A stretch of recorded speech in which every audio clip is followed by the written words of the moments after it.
The moment Declan Hayes stepped into the penthouse, the scent hit him first: fresh lilies, crisp and elegant, arranged in a crystal vase on the marble dining table. Not the cheap grocery store bouquets he occasionally tossed Marin's way when guilt forced his hand. No. These were luxury lilies, the kind ordered from high-end Manhattan florists, wrapped in white silk ribbon, sitting like a quiet accusation in the center of their home. He froze. His jacket still smelled of Briar's perfume, a sugary, artificial sweetness clinging to his clothes after the night he swore was just a business dinner. But lilies, these lilies didn't belong to him, and men like Declan hated anything they couldn't control. "Where did these come from?" he demanded, dropping his keys so hard the metal clattered across the floor. Across the room, Marin Doyle looked up from her old MacBook Air, her expression calm in that way that only comes after months of trying to keep a sinking marriage afloat. Her sweater sleeves were pushed up, revealing faint paint stains from a project she'd been working on late into the night. "A client sent them," she said softly. "A congratulations gift." Declan's jaw tightened. "What client?" "Julianne Crest." The name landed like a stone thrown into still water. Declan had spent years trying to get a meeting with Julian, the one CEO in New York who never took his calls. But Julian had sent Marin flowers? To their home? He stepped closer, his voice low and sharp. "Why would he send you something like this?" Marin blinked, stunned at the accusation. "Because he liked my design proposal. Because he respects my work." Respect. A word Declan despised unless it was directed at him. His eyes darkened. "You expect me to believe that?" Before Marin could answer, the elevator dinged. Footsteps. A woman's voice. Marin turned toward the sound confused, unsuspecting, just as the doors slid open to reveal someone she never expected to see on her doorstep at 7 a.m. Declan's mistress, standing there, smirking, as if she belonged. And in that instant, Marin realized her life was about to split cleanly into before and after. And the secret that Mistress carried would shatter everything. Marin Doyle had spent years learning how to stay quiet in her own home. Not because she lacked a voice, but because Declan had slowly trained her to believe her words carried no weight. So when Briar Lowell, Declan's mistress, stepped out of the elevator like she belonged in the penthouse, Marin didn't scream, didn't lash out, didn't make a scene. She simply stared. And that silence frightened Briar more than any outburst could have. "Oh," Briar said, lifting a manicured hand to her lips in fake surprise. "Did I interrupt something?"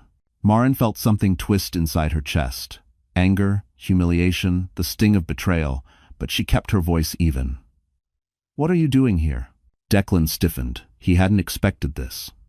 Marin could see the panic behind his eyes, a child caught with both hands in the jar. Briar, on the other hand, thrived in the chaos she created. Her gaze flicked to the bouquet. Lovely flowers.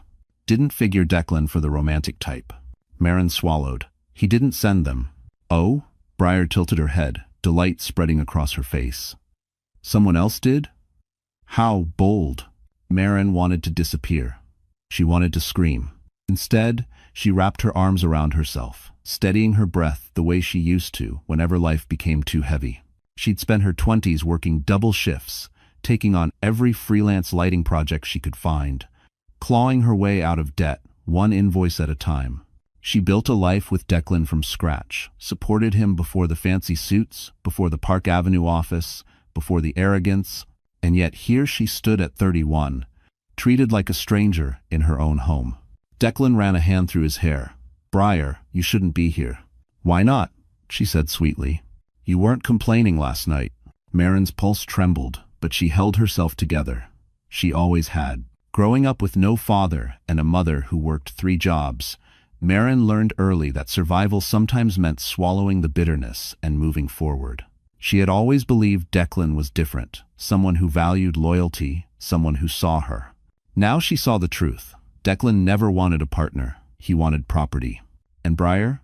She wanted ownership of whatever Declan touched, including the penthouse, the career, the life Marin had helped him build. Briar stepped closer, her perfume overwhelming, her smile mocking. "Declan didn't tell you what happened last night, did he?" Marin's heart paused. Declan's face paled, and Briar whispered a sentence that didn't just break the room, it detonated it. "Because he wasn't just with me, he made plans about you." It was Apata. The penthouse that towered above Central Park West had once been Marin's sanctuary. She remembered the day they moved in, how she stood by the floor-to-ceiling windows, staring at the Manhattan skyline as if she had finally reached a place where life couldn't hurt her anymore. Back then, the city lights felt warm, full of promise. Now they felt cold, like witnesses to a betrayal unfolding in slow motion. Declan stalked across the living room, every step echoing through the space. The marble floors gleamed beneath the morning sun, reflecting his agitation, his guilt, his unraveling facade. The place looked immaculate: designer furniture, curated art pieces, a kitchen outfitted with Italian appliances, but beneath the surface, rot had slowly settled in. And Marin? She felt like an outsider wandering through the ruins of the life she'd built. Briar sauntered in like she owned it. Her heels clicked loudly, disrespectfully, bouncing off the high ceilings as she moved toward the panoramic windows. "Amazing view," she said, smirking over her shoulder. "I can see why you held on to this place." Held on to, as if Marin was squatting in a life that didn't belong to her. Marin clenched her jaw and looked away. She didn't have the luxury of breaking down. Not here, not now. The city stretched out below them, the shimmering glass towers along Fifth Avenue, the moving dots of yellow cabs, the distant hum of morning traffic. But instead of peace, it filled Marin with dread. Something was changing. Something was closing in. Declan's voice cracked the silence. "This isn't the time, Briar." "Oh, please," she scoffed. "You told me to come." Marin's head snapped up. What?" Declan avoided her eyes. That was all the answer she needed. Briar drifted toward the dining table, brushing her fingers across the lilies Julian had sent. "These are expensive," she said. "Who sends a married woman flowers like this?" "Someone who appreciates her work," Marin replied, but her voice was quieter than she intended. "Or someone who wants her." Briar smirked. Declan's jaw twitched. He hated hearing that. Hated the idea of another man valuing Marin. Hated that Julian Crest, a man far above him in every way, knew Marin existed. A tremor of panic passed through Declan's expression, brief but unmistakable. And then, as if timed by fate, his phone buzzed. He glanced at the screen and went pale. Marin saw it. One name. A name that did not belong to Briar or anyone she recognized. A name Declan never wanted her to see. And when he tried to hide the phone, Marin knew this morning held more secrets than just infidelity. Declan's phone buzzed again, vibrating sharply against the glass counter. He flipped it face down, but not fast enough. Marin caught a glimpse. A woman's name. Not Briar, not anyone from his office. Someone new. Someone he clearly didn't want her to know about. Her stomach tightened. "Who's that?" she asked quietly. "No one," Declan said too quickly. "Work." Briar laughed under her breath. "Oh, sweetheart, at least lie better." Declan shot her a warning glare, but the damage was done. Marin moved toward the kitchen island, her steps slow, steady, controlled. She reached for the abandoned phone, but Declan snatched it away like it was a live explosive. "Don't touch my things," he snapped. The words stung more than they should have. This was her home too, her life too, the place she had held together through late nights and endless paychecks stretched thin. And yet, here he was, guarding his phone as if the truth on it might burn him alive. "Why can't I see it?" Marin whispered. Declan didn't answer. But his silence was an answer. She turned away, her eyes burning, her pulse pounding in her ears. She needed proof. She needed something real, something undeniable. And in that moment, the universe handed it to her. On the back of Declan's crisp white shirt collar, partly hidden by his jacket, she spotted a faint smear of lipstick. Not Briar's shade. This was deeper, darker, a color Briar never wore. Her voice trembled, but she didn't falter. "Declan, what's on your collar?" He froze. Briar's brows shot up in amusement. "Wow, you've been busy." Marin stepped closer, her eyes fixed on the stain. "Who is she?" "It's nothing," Declan insisted. "You said that about Briar." A sharp silence fell over the penthouse. Outside the windows, Manhattan woke up sirens in the distance, the rumble of traffic, the pulse of a city that didn't care about broken hearts or shattered promises. Inside, the walls felt too small, too tight. Declan straightened, trying to reclaim control. "Marin, you're overreacting." "End of vista." But she wasn't. She had been underreacting for years. She had swallowed doubts, ignored red flags, convinced herself that love could survive disrespect. But this was too much. Maren backed away, her breath unsteady. She scanned the room, the lilies from Julian, the lipstick on Declan's collar, the phone buzzing with messages from another woman, Briar still smirking. Everything connected into one brutal truth. Declan hadn't slipped, he hadn't made a mistake. He had a pattern. A pattern that started long before Briar and didn't end with her. And then, the front door intercom buzzed loudly. A delivery. For Maren. And what was inside that box would rip the last thread holding her marriage together. The elevator chimed again, slicing through the tension like a blade. Maren hurried toward the foyer, grateful, desperate for any distraction from the chaos unfolding behind her. A delivery man stood at the door holding a sleek black box tied with a platinum ribbon. Too elegant, too intentional. "Delivery for Maren Doyle," he said. She hesitated, glancing back toward Declan and Briar, who watched like hawks circling a wounded animal. Maren signed anyway. As soon as she touched the box, she felt dread bloom in her chest. Luxury packaging. Weighty, personal. Not from Julian, she hoped. Declan crossed his arms. "Another present? Seems you're very busy these days." His jealousy cut through the room with a toxic sharpness. Briar leaned into him, whispering something Maren couldn't hear, but the smirk on her lips said enough. Maren carried the box to the dining table. Her hands shook as she pulled the ribbon loose. The lid lifted smoothly, too smoothly, and inside lay a stack of glossy photo prints. She froze. The first photo showed her at a client meeting 2 weeks ago, walking down Fifth Avenue, laughing while speaking with a hotel manager. Completely innocent moments, but taken from angles that looked intimate, invasive, stalker-like. Another photo. And another. Declan snatched the top print. His face darkened. "Who took these?" I don't know," Maren whispered. Briar plucked one from the pile, raising her brows dramatically. "Wow, you've been busy, haven't you?" "They're from work," Maren insisted, heat flooding her cheeks. "That's the hotel project I told you about." Declan slammed the photo on the table. "Do you expect me to believe that? Someone sends you flowers, someone sends you photos. What am I supposed to think?" "That someone is watching me," Maren said, choking on the truth. But Declan only heard what he wanted. He stepped closer, his voice low and dangerous. "Is this Julian? Is that who you've been running around with?" Maren flinched. "Declan, stop. Look at the timestamps. These were taken in daylight while you were at work?" Briar cut in sweetly. "Or do you mean while he thought you were at home being a loyal wife?" Declan's silence was worse than shouting, worse than accusations. His eyes had already decided she was guilty. "Maren," he said quietly, "I never thought you were the type. The type? A woman who would betray him. A woman like him." Her throat burned. "These photos are meant to make you doubt me, don't you see that?" But he didn't. Declan stepped back like she disgusted him. And then her phone buzzed. A message. Unknown number. A single sentence that made her blood run cold. "If your husband won't listen, maybe you should ask him where he really was last Thursday." Maren stared at the message glowing on her phone screen, the words sharp enough to cut straight through her chest.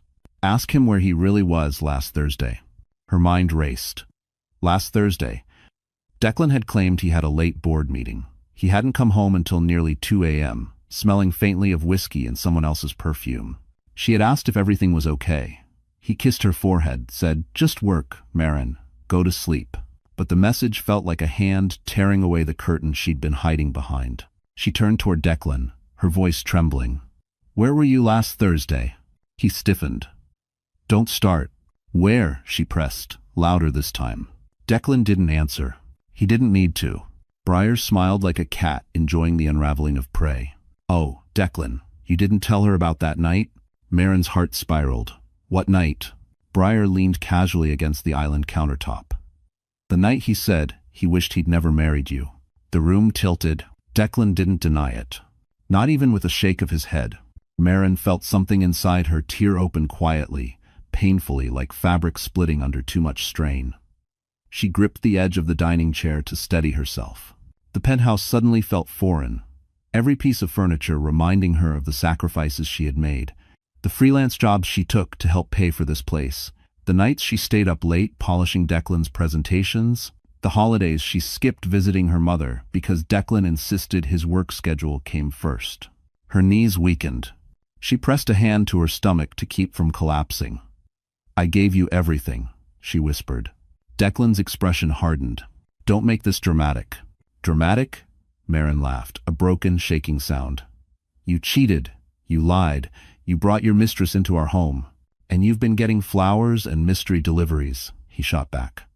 "Maybe you're not so innocent either." The accusation shattered something fragile inside her. Tears pushed to the surface, but she fought them back. "Not yet. Not in front of Briar." She took a step toward him, her voice cracking. "I'm your wife." End quote. "And maybe that was the wrong choice," he said coldly. Her breath hitched. Suddenly the walls felt too close, the air too thin. She grabbed her coat, stumbling toward the door. She didn't care where she was going, she just needed to get away before the dam inside her burst. "Maren," Declan barked. But she kept walking, hand shaking as she pressed the elevator button. As the doors slid closed, her vision blurred, breath shaking, heart breaking. And just before the elevator dropped, her phone buzzed again. A second message. "You deserve to know the truth. Meet me." The cold morning air slapped Maren's cheeks as she stumbled out of the building, the city noise swallowing her uneven breaths. She wrapped her coat tighter around her trembling body, trying to hold herself together long enough to read the second message. "Meet me?" No name, no location. Just those two words. Her phone buzzed again. This time, an address popped up, an upscale cafe on Madison Avenue, a place Declan always avoided, claiming it was pretentious and overpriced. That alone told Maren the message wasn't from him. Her legs felt like they were made of glass, ready to shatter with every step, but she forced herself into a cab. By the time she walked into the cafe, her heartbeat was pounding in her ears. She scanned the room, unsure who she was looking for. Then she saw him. A man in a charcoal suit sat near the window, Manhattan's skyline glowing behind him. Dark hair, sharp features, posture, elegant but restrained. He was flipping through documents, a Mont Blanc pen resting between his fingers. He looked like he belonged on the cover of a business magazine. He lifted his eyes. Julian Crest. The name that had sent Declan into a spiral. The man who sent her lilies. He stood slowly, the kind of movement that commanded attention without asking for it. Maren Doyle. Her throat tightened. "Yes. Thank you for coming," he said, gesturing for her to sit. "I'm sorry to contact you this way, but it was necessary." She hesitated, but exhaustion pushed her into the seat. "Why did you send me those messages? And the flowers?" Julian studied her closely, not with judgment, but with a strange, quiet concern. "Because I believe you're in danger." Her breath caught. "From who?" He hit. "Declan Hayes has been reaching out to my company aggressively, offering partnerships, deals, access." His eyes narrowed. "But that's not why I called you here." Maren felt her pulse spike. Julian slid a folder across the table. "I think he's been using your name." Maren blinked. "My name? Your credit, your signature, your professional portfolio." Julian's voice lowered. "He submitted your designs to a rival firm and attempted to claim partial ownership of your work." Whenever 10 struck 7, her stomach dropped. No, Declan wouldn't, but he would. He had. Julian leaned in slightly. "I'm telling you this because your work is good, exceptional, actually, and it deserves protection." Maren's hands shook as she flipped through the documents, her sketches, her concepts, even her notes, all copied, watermarked with someone else's logo. He didn't just cheat on her. He stole from her. Julian watched her closely. "You can still take everything back, Maren, but you need to decide who you're protecting, him or yourself." Her breath broke, and then Julian said, the sentence that shifted her entire world. "Your husband isn't just betraying you emotionally, he's building his future on your name." For a long moment, Maren couldn't speak. The folder lay open on the table, her own handwriting staring back at her like a stranger. Notes she'd scribbled at midnight. Drafts she'd thrown together in taxis between client meetings. Weeks of unpaid work, months of sweat and hope. All of it stolen, repackaged, and quietly funneled into someone else's pocket. Into Declan's pocket. Her throat tightened with a pressure that felt too big for one body to hold. Why? Why would he do this? She whispered. Julian's expression softened. Because your talent is valuable, and some men only realize that after they've exploited it. A tear slipped down her cheek. She didn't bother wiping it away. He let the silence linger, giving her space to breathe, to absorb, to break. Then he spoke, calm and steady. Marin, what he's doing is illegal. Identity misuse, intellectual property theft. It's serious. She swallowed hard. I don't know what to do. You don't need to know today.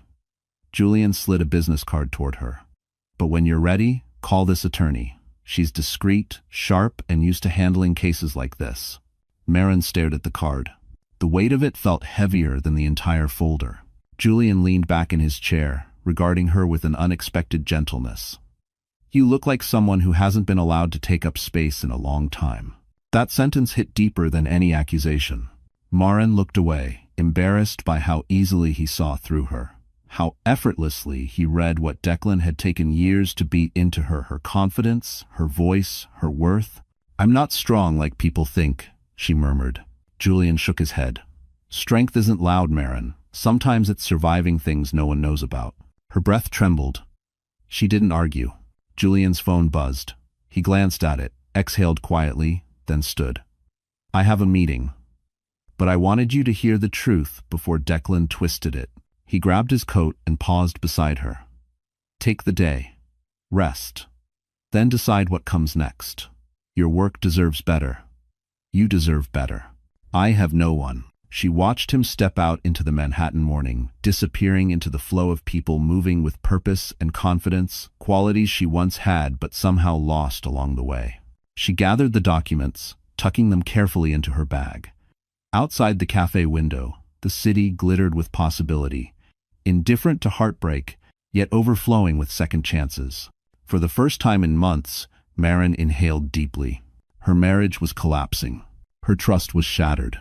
But something else, small, fragile, determined, stirred inside her chest. And as she stepped onto Madison Avenue, her phone buzzed again. Declan, come home. Now. Marin didn't go home. Instead, she walked no direction, no destination, just the raw instinct to keep moving so the weight in her chest wouldn't crush her.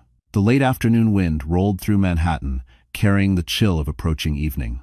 Streetlights flickered on one by one, casting long shadows across the sidewalks. Her phone buzzed again. Declan, come home. We need to talk. Another message. Declan, if you don't come back, don't expect me to fix this. Fix this. As if she were the problem. As if his lies, his mistress, his theft of her work were minor inconveniences for him to fix when he felt like it. She silenced her phone and shoved it deep into her coat pocket. She wandered through Central Park, past runners with headphones, tourists with cameras, families pushing strollers. The world kept moving. Her world had stopped. She found a bench near the lake where skyscrapers reflected across the water like broken glass. Her breath fogged in the cooling air. All the moments she had ignored the nights, Declan came home late, the dismissive words, the constant undermining flooded her. How many times had she convinced herself he was just stressed, that she just needed to be more patient, more supportive?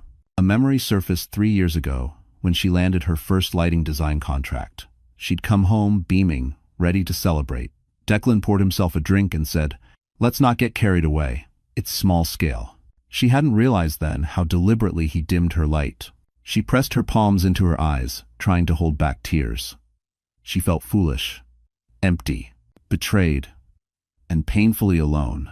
A figure jogged past her, then slowed, turning back. "You okay?"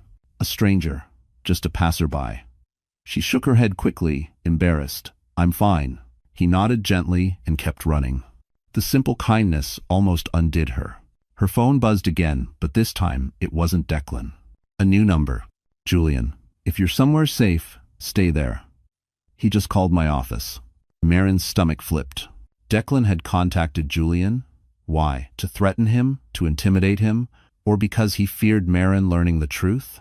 Her fingers trembled as she typed back. "What did he say?" Julian replied instantly. "Julian, he told me to stay out of his marriage." That's usually what people say when they have something to hide. A gust of wind swept across the lake, scattering dried leaves around her feet. She stood slowly, her spine straightening with a strength she didn't know she still possessed. She wasn't going back yet. Maybe not ever. Her heart ached. Her life was crumbling, her future uncertain. But as she walked out of the park toward the glowing skyline, one thing was clear. She was finally, painfully, undeniably waking up. By the time Maren left Central Park, her fingers were numb from the cold, and from the fear slowly wrapping around her ribs like wire. She headed toward a quiet corner cafe, needing a warm drink and a moment to breathe. She had just ordered a small latte when her phone started vibrating relentlessly. 6 missed calls. 14 new messages, all from unfamiliar numbers. Her heart sank. The first message she opened punched the air right out of her lungs. Heard the rumors. Sorry you're going through this. Rumors? Another notification popped up. A link. With shaking hands, Maren tapped it open. A gossip blog. Not one of the big ones, worse. A smaller, vicious account known for whisper campaigns in Manhattan's corporate circles. The headline made her knees buckle. Insider claims, VP Declan Hayes' wife having affair with prominent hotel CEO. Her picture, one from the stack of stalker photos, sat under the headline. Her vision blurred. Declan, Breyer. They leaked this. They were framing her. She scrolled further, pulse hammering. The article twisted everything. Julian's flowers became secret gifts. Her meeting with the hotel manager became suspicious outings. And worst of all, the gossip page reported Declan as a devastated husband, blindsided by his wife's alleged infidelity. Her throat burned. This was calculated, prepared, launched with surgical cruelty. The cafe noise faded into a dull roar as she read the comments. Poor guy. She doesn't look like someone he should have married anyway. Julian always looked like the type to steal someone's wife. If you put my one, hot humiliation flooded her face. But then another message. Not from Declan. Not from Julian. From a blocked number. Check your email, now. Her heart pounded as she pulled up her inbox. A new message sat at the top. Subject line simple. You should know what they really think of you. Inside was a single audio file. Hands shaking, she pressed play. Declan's voice. Cold. Arrogant. Maren won't fight back. She never does. Once the article hits, she'll be too embarrassed to leave the house. Breyer's laugh followed. Perfect.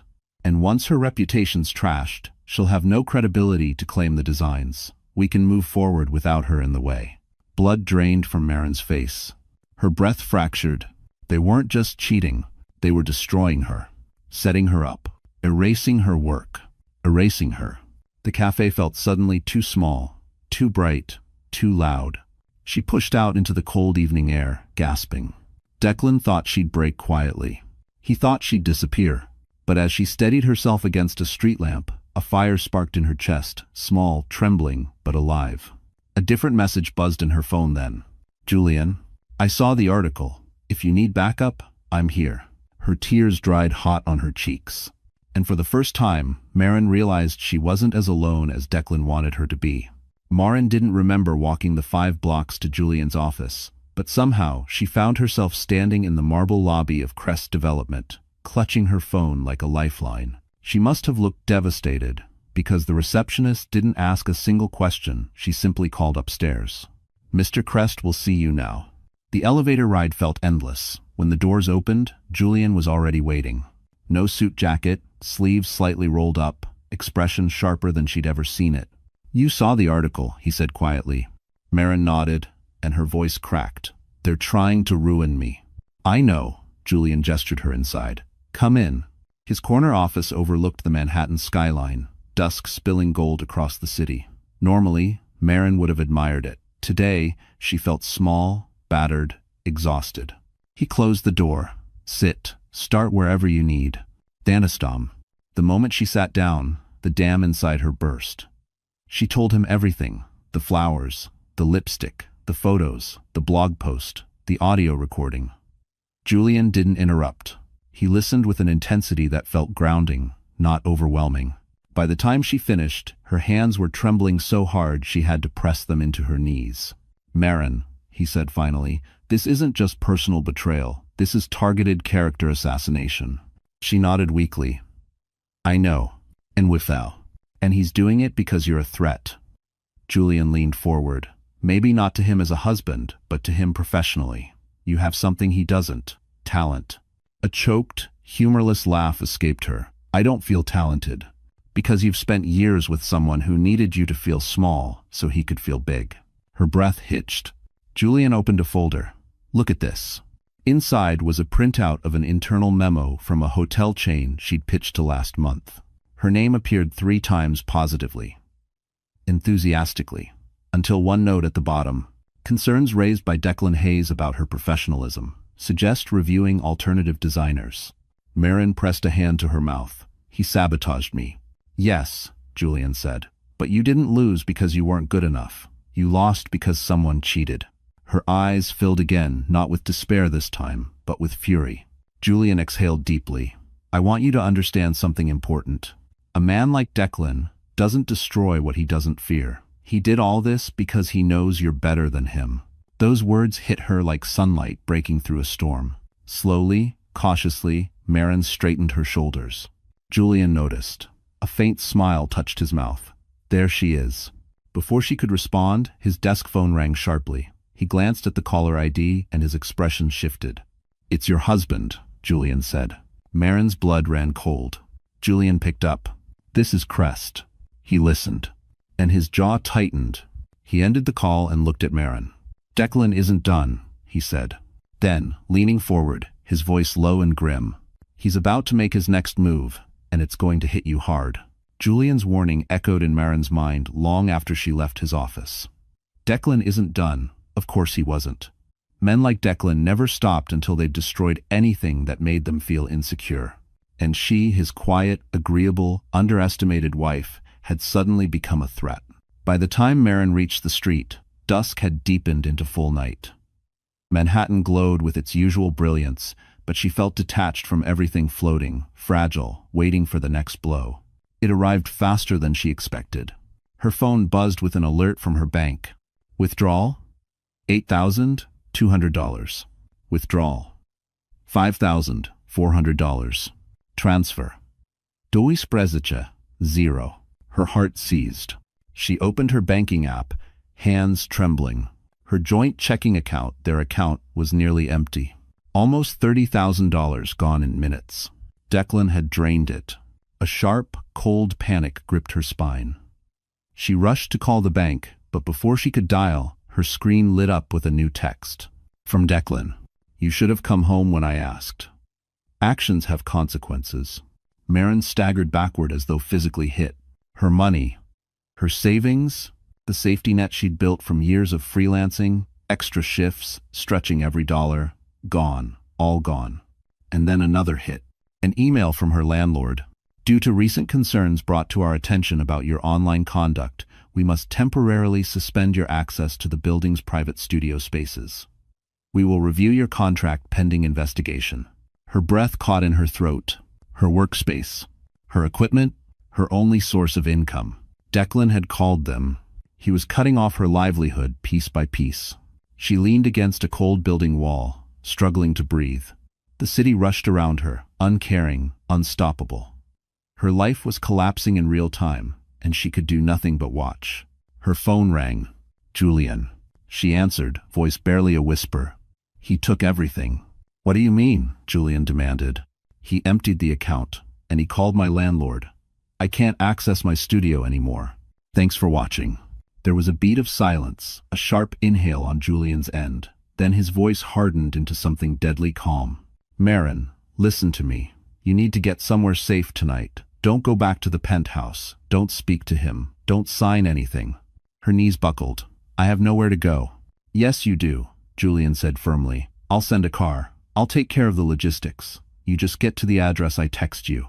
She closed her eyes, biting back tears. I can't let you. You're not letting me do anything, he said. I'm doing what any decent human being would do. Before she could respond, her phone vibrated again, another message. This one from an unknown number. A photo. Declan and Briar. In her penthouse. In her kitchen. Clinking wine glasses. Captioned. Your replacement has officially moved in. End quote. The moment Marin saw the photo of Declan and Briar lounging inside her penthouse, her kitchen, her marble counters, her wine glasses, the world around her tilted. her breath stilled, her fingers went numb around the phone. For a second, she couldn't hear the traffic, the city, the evening wind. All she heard was a deep, crushing quiet. He hadn't waited. He hadn't hidden. He hadn't even hesitated. Declan had moved Briar into the home Maren had sacrificed so much to build. The home she decorated. The home she believed they were growing together in. Her chest tightened so painfully she pressed a hand against it, leaning into the nearest building wall just to stay upright. This wasn't heartbreak anymore. This was erasure. She didn't remember reaching the subway entrance, nor fumbling for her Metro card, nor descending into the dim station. But suddenly she was there, lost in a crowd of strangers who didn't know her life had just burned to the ground. She boarded the first train that arrived. She didn't care where it was going. She sat in the corner seat, hugging her coat around herself. Her reflection in the train window looked ghostly pale, exhausted, eyes swollen, hair sticking to her cheeks from cold tears. She barely recognized the woman staring back. Across from her, an older woman glanced up with concern. "Are you all right, sweetheart?" Maren nodded automatically, though her voice barely existed. "Just a long day." "Azam." The woman gave a sympathetic smile. "Sometimes life breaks everything before it gives you anything." The words hit too close. When the train stopped at Midtown, Maren stumbled out, pulled by instinct more than intention. She wandered until she found a narrow, run-down hotel, one of those places tourists avoided and locals only entered when desperate. The neon sign flickered. The lobby smelled of old carpeting and cheap cleaner. It was all she could afford. She paid for one night with the last bit of cash in her wallet. Inside the tiny room, Maren finally collapsed onto the edge of the bed. She couldn't breathe without shaking. Her body folded in on itself, trembling uncontrollably. For the first time in years, she let herself cry without swallowing it down. She cried for her marriage. She cried for her stolen work. She cried for the woman she used to be before Declan chipped away at her piece by piece. When she finally stopped, her throat raw, her eyes burning, she whispered into the dark, "I can't go back." Her phone buzzed on the nightstand. A new message from Julian. "I sent the car. It's waiting whenever you're ready. You won't be alone in this." Maren closed her eyes. For the first time all day, she felt something faint but real. A sliver of strength. A beginning, hiding at the bottom of her fall. The rain had started sometime after midnight, tapping against the thin hotel window like impatient fingers. Maren sat on the edge of the creaking bed, staring at Julian's message over and over again. "The car is waiting whenever you're ready. You won't be alone in this." No one had said words like that to her in years. Declan certainly hadn't. He only said things like, "Don't embarrass me," or "You're overreacting," or "Be grateful I'm still here." If the day no. Maybe that was why her hands trembled now, because kindness felt foreign, unsafe, suspicious even. But she couldn't stay in this room another night. She couldn't go back to the penthouse, and she couldn't keep drowning alone. So, with a shaky breath, she stood. By the time she stepped outside, the rain had turned to a soft drizzle. A black Mercedes was parked at the curb. The driver stepped out immediately, holding an umbrella. "Miss Doyle?" he asked gently. She nodded. He opened the back door, and she slid inside. The leather seats were warm. A bottle of water waited in the cup holder. A folded blanket in the corner. Details she hadn't realized she needed until she saw them. As the car pulled away, she pressed her forehead against the cool window. Manhattan blurred by shimmering lights, damp sidewalks, neon signs reflecting in puddles. Once, this city had felt like a playground of possibilities. Tonight, it was a maze she barely recognized. The car stopped in front of a modern high-rise overlooking the river. The doorman greeted the driver and motioned Maren inside without hesitation, as if she belonged here. When the elevator opened on the 25th floor, Julian stood waiting. Not in a suit this time, not the CEO persona she had met in cafes and conference rooms, but in a fitted charcoal sweater, sleeves rolled, hair slightly tousled, human, grounded, present. "You made it," he said softly. Something in his tone relief, maybe unraveled her all over again. "I didn't know where else to go," she admitted. "You came to the right place." He led her into a spacious, minimalist apartment overlooking the river. Warm lighting, clean lines, quiet.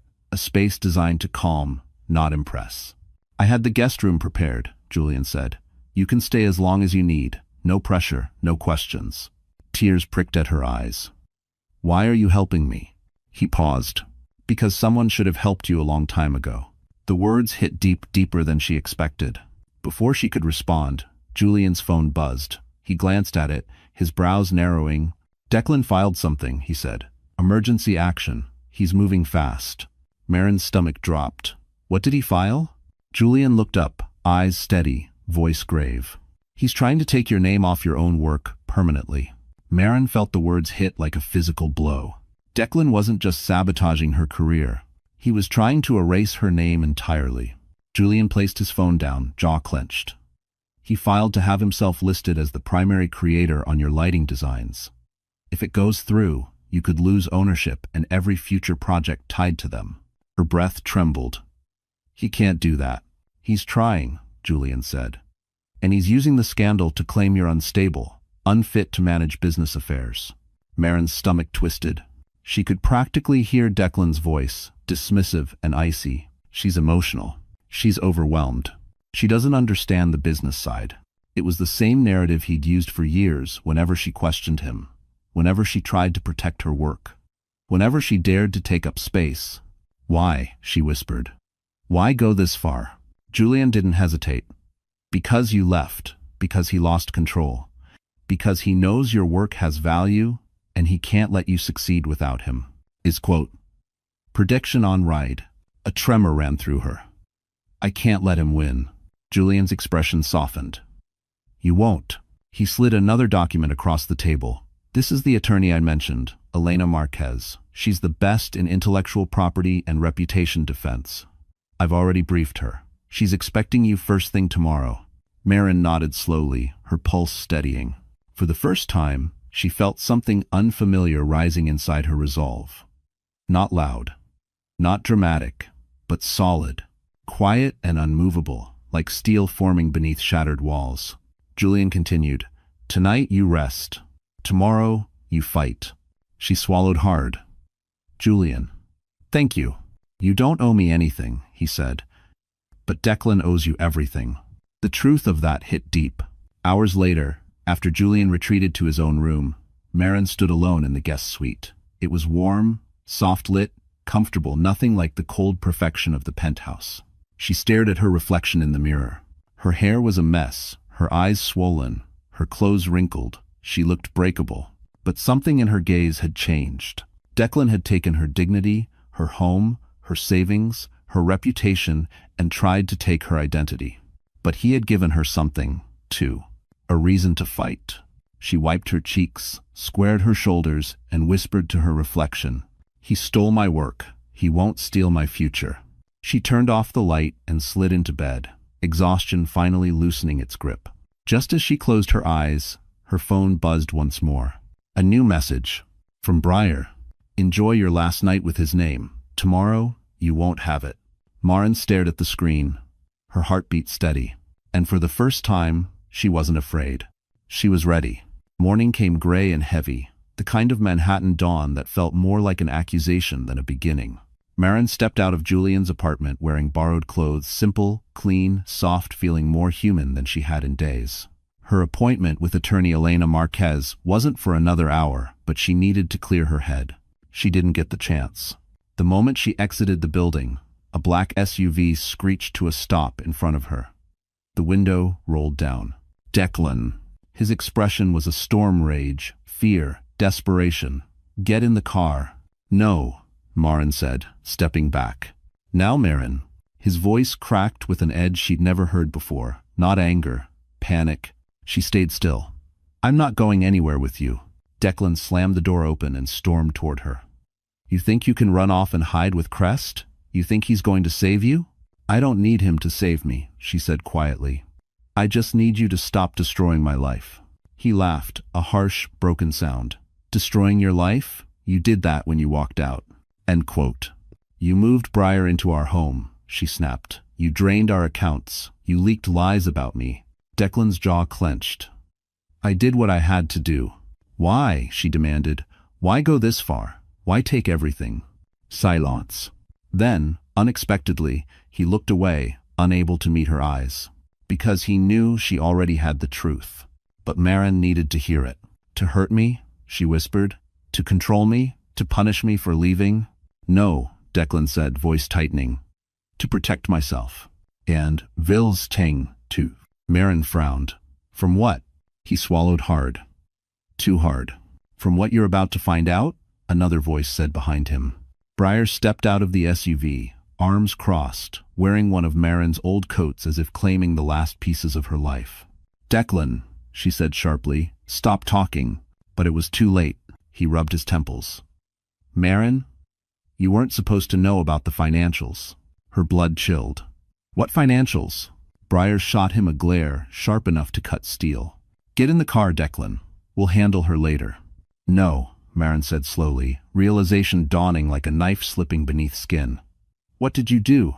Declan looked sick, haunted. You weren't supposed to see those documents Julian has. They can ruin me. So that was it. The lies, the smear campaign, the stolen work, the frantic aggression. It wasn't about jealousy.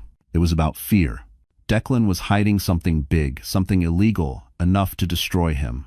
Marin, he begged, if this goes public, I lose everything. She stared at him, stunned by how easily he admitted it. You already took everything from me, she said. Declan stepped closer, eyes wild. Then give me the documents, please. Before she could answer, Briar hissed, if she won't hand them over, take them. Marin took one step back, and the SUV door behind her swung open. Marin stumbled backward as the SUV door behind her swung wide open. A large man stepped out, security, maybe, or someone hired for intimidation. His stare was cold, expressionless, as if he'd been given clear instructions about what to do. Declan raised a trembling hand. Stop, don't touch her. But Briar stepped forward, heels clicking sharply on the wet pavement. She has documents that can ruin us. Do you want your entire career burned to ash because you're feeling sentimental? Marin's pulse roared in her ears. Declan, what documents? What did you do? He opened his mouth, but the words tangled in fear. Briar scoffed. Oh, please, like he's going to tell you. You think he built his position on hard work? Wake up, Marin. He used your projects, your name, your credit because he needed a clean face to get into Crest's circle. Marin staggered. What? Declan slammed a fist against the SUV door. Briar, shut up. But Briar was unraveling, too cocky to stay quiet, too angry to hold back. Why hide it? She already knows everything. The ghost accounts, the fake invoices, the transferred funds. That's why Julian Crest refused to work with you. He knew something was off. Modern Froza. Ghost accounts. Fake invoices. Transferred funds. Pieces began clicking together in her mind, each more horrifying than the last. You used my name, Marin whispered, to commit fraud. Declan sagged against the SUV, the truth finally too heavy to pretend otherwise. I didn't have a choice. The board expected results. I was drowning. You, your credit, your clean record, it was the only thing I had left. Her voice shook with disbelief. I trusted you. He dragged a hand through his hair. I thought I could fix everything before you ever found out. Briar rolled her eyes. And you would have, if she hadn't run to Crest like some wounded puppy. Marin stepped back from them both, nausea burning up her throat. I'm done. I'm going to the authorities. Today. Declan lunged toward her. Marin, wait. But before he could reach her, a black sedan pulled up sharply behind them. The back door opened. Julian. He strode toward them with lethal calm, coat catching the wind, eyes locked on Declan with an intensity that made even the security man falter. That's enough, Julian said. Declan stiffened. This is none of your business. It became my business, Julian replied. The second you used my company's name while committing financial fraud. T5 Han. Briar paled. You can't prove anything. Julian lifted a tablet. I already did. Declan's face drained of color. Marin swallowed hard. What did you find? Julian turned to her gently. Everything we need. Then he faced Declan again. And everything that will end you. The street went silent, and Marin finally understood. This was no longer just a broken marriage. This was war. The ride to Julian's office was silent, but not empty. For the first time, Marin wasn't shrinking. She wasn't apologizing for existing. She sat upright in the black sedan, her hands steady, her breath controlled. Something in her had shifted, something Declan never expected, and Briar never thought possible. When the elevator doors opened, Elena Marquez was already waiting. Sharp gray suit, fierce eyes, posture of a woman who didn't lose. "You must be Marin," she said. "Come in. We have work to do." Inside the conference room, Julian placed the tablet on the table. Elena pulled up files, bank statements, falsified invoices, unauthorized transfers, all bearing one horrifying similarity. Declan had used Marin's signature, copied from her design contracts. Her stomach twisted, but she didn't crumble this time. Elena tapped the screen. "With this evidence, we can dismantle everything he's built. But the goal isn't revenge, it's protection. Your name, your work, your future." "I know," Marin said quietly, "but I won't let him take another piece of my life." Thanks for watching. Julian exchanged a glance with Elena, impressed, maybe even proud. Over the next 2 hours, they drafted a strategy. File for immediate legal protection of her intellectual property. Freeze joint accounts pending investigation. Submit evidence of fraud to the board of Hayes Capital. Prepare for a public statement clearing her name.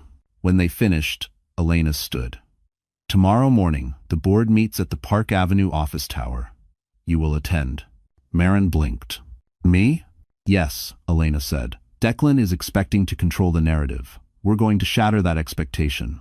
Julian nodded. "You won't be alone. I'll be there. And the moment you present the documents, the board will know exactly who Declan is."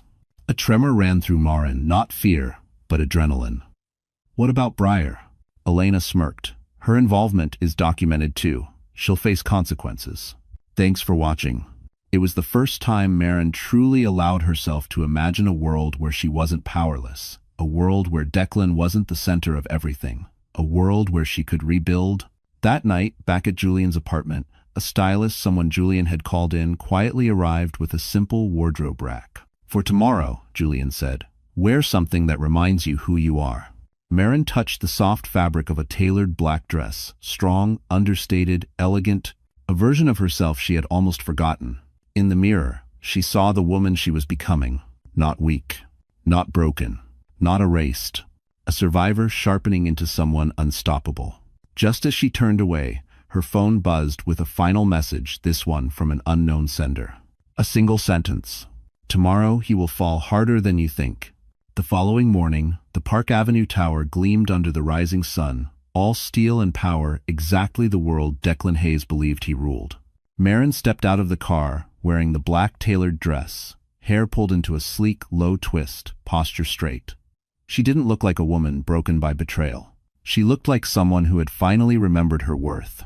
Julian walked beside her, silent but steady, a presence that grounded her. Inside, the elevator ascended to the 42nd floor, where the Hayes Capital board meeting was already in session. Through the glass walls, Marin could see Declan pacing, voice raised, Briar glued to his side, whispering frantically. When Marin and Julian entered the conference room, every conversation stopped. Declan froze. Shock flickered across his face first, then dread, then anger. "What is she doing here?" he spat. Elena Marquez stepped forward calmly. "She's here as the rightful owner of the intellectual property you attempted to steal." Gasps rippled around the board table. Declan's face drained of color. "This is ridiculous. She's unstable. You've all seen the gossip articles." Julian cut in, his voice razor sharp. "Articles you planted." A board member turned to Declan. "Is that true?" Declan laughed stiffly. "Of course not." Julian tapped the tablet, projecting audio onto the room speakers. Declan's voice filled the boardroom. "Once the article hits, she'll be too embarrassed to leave the house." Briar's laugh followed. "Perfect. Once her reputation's trashed, she'll have no credibility to claim the designs." The room erupted. Declan lunged for the tablet. "This is taken out of context." "Is this also out of context?" Elena asked, holding up printed bank statements showing the fraudulent transfers in Marin's name. Silence slammed into the room. One board member pushed back from the table. "Declan, this is criminal." Declan's voice shook. I can explain. I did it for the company." "No," Marin said quietly. Everyone turned. Her voice was steady, stronger than it had ever been. "You did it to protect yourself. You used me. You exploited my work. You tried to erase me." Declan's expression cracked anger, desperation, and finally fear. "Please, Marin," he whispered. "Don't do this. You'll ruin me." She inhaled slowly. "You ruined yourself." The board chair stood. Declan Hayes, you are hereby suspended pending full investigation. Briar tried to slip out the side door. Elena blocked her path. Not so fast, you're complicit. Security entered. Declan shouted, reaching for Marin. Marin, please. She stepped back. He was escorted out. Briar followed, screaming his name, but Declan didn't look back. As the doors slammed shut, the room exhaled. Julian turned to Marin, eyes warm with something like pride. It's over, he said softly. But Marin knew. This wasn't just an ending. It was the start of her new life. The moment Declan was dragged out of the boardroom, a strange quiet settled inside Marin, an unfamiliar, liberating quiet. For the first time in years, she wasn't bracing for the next blow. She wasn't shrinking. She wasn't apologizing. She was standing in a room full of people who had just watched the truth unfold. And she had won. After the meeting, the board chair approached her. Miss Doyle, I'm deeply sorry for your experience. If you ever consider returning to design work with our company, our doors are open. Marin managed a small, steady smile. Thank you. I'll keep that in mind. When she and Julian stepped into the hallway, the door closing gently behind them, she felt her breath ease. The weight she'd carried for years, Declan's expectations, his judgment, his manipulation, fell away like dust shaken from a heavy coat. Julian walked beside her, hands in his pockets, watching her quietly. How do you feel? Marin exhaled. Lighter. Good, he said softly. You deserve to feel that way. They exited the building into the crisp afternoon air. The city was bright, alive, humming with energy. For the first time, she felt like she belonged in it, not as someone's wife or someone's shadow, but as herself. Across the plaza, a cluster of reporters approached. Marin stiffened, but Julian gently touched her elbow. Do you want to speak to them? He asked.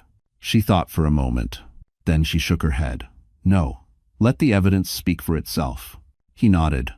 Wise choice.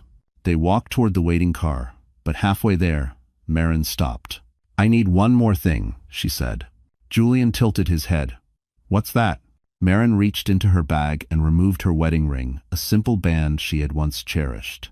It felt cold, meaningless now. She walked to a nearby trash bin and, without ceremony, dropped it in. The sound it made, small, metallic, final, felt like closure. Julian watched her, admiration softening his features.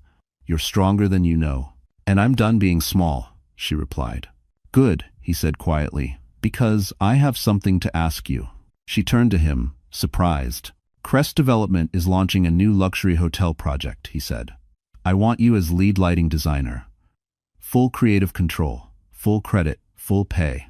Her breath caught. Julian, are you sure? He smiled. Absolutely. You earned this. It's not an... For a moment, emotions swelled in her chest. Gratitude, disbelief, hope. Then she nodded, a real smile forming. Yes. I'd love to. As they walked toward the riverfront, the sun dipped lower, reflecting golden light across the water. Marin inhaled deeply, letting the crisp air fill the new space inside her, a space free of fear, free of Declan, free of the past. Her life wasn't just restarting, it was finally hers. And for the first time, the future looked bright. All right, so the story has finally come to a close. And if you're still here with me, right now, reading these words, then something in Marin's journey must have touched your heart in a quiet, personal way.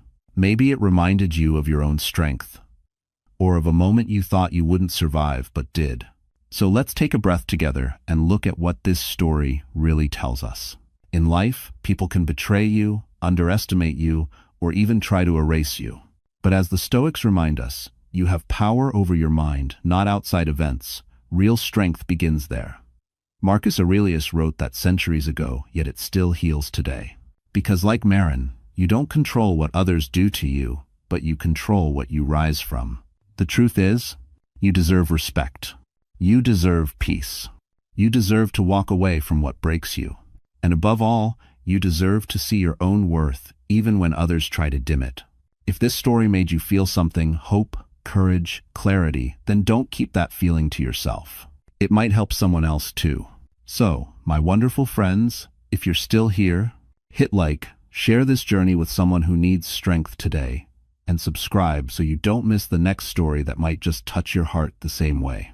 You matter. Your story matters, and no one can take that from you.